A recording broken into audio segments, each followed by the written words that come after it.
Greetings, it's New Zealand naturopath Eric Bakker, and I'm the author of a book called Candida Crusher and the formulator of CanXida, the Candida dietary supplements of choice.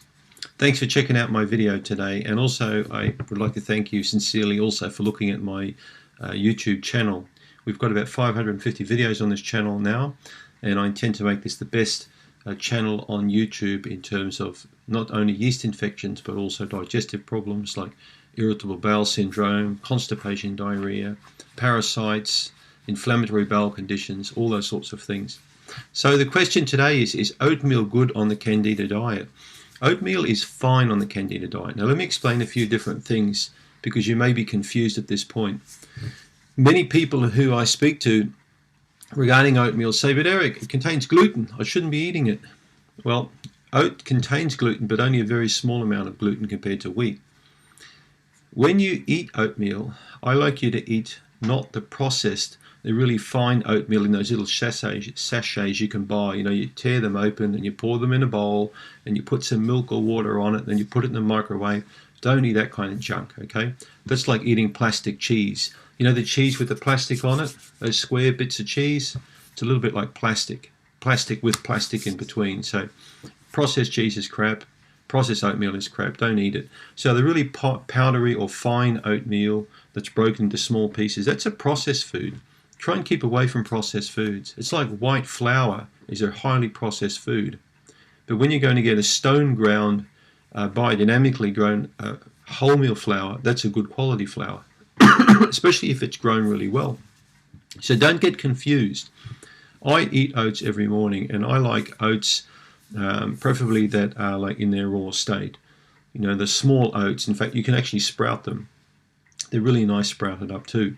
So just get the raw oats, and there's a few ways you can do it. You can just soak them for a few hours in water and then cook them. Or other people say to soak them and then process them through a blender. I've also got one of those little stone mills. It's basically just two stones, and you pour oats in the top and you turn it and it flattens the whole oat. But I think they call it groats. And you can also get steel cut oats. So I used to buy those by the 5-pound bag, brown bag at the organic grocer. And they're really, really nice. So oats, I cook up oats every morning in a bit of water, and I have those usually with a little bit of honey on top, and I find that exceptional.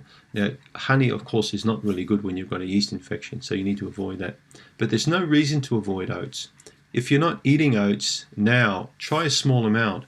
You may have an oat allergy, but it's quite rare. I've performed well over 1,000, probably 2,000 food allergy profiles on patients over the years.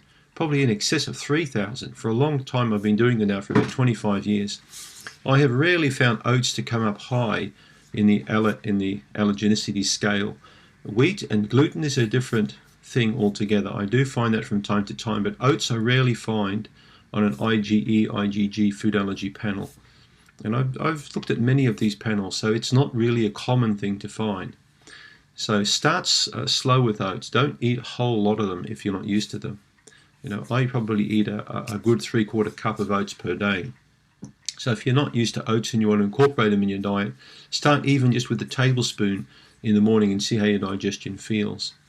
Interesting thing I'll point out is many people I've seen over the years that lived to the 80s, 90s, and 100 began the day with rolled oats.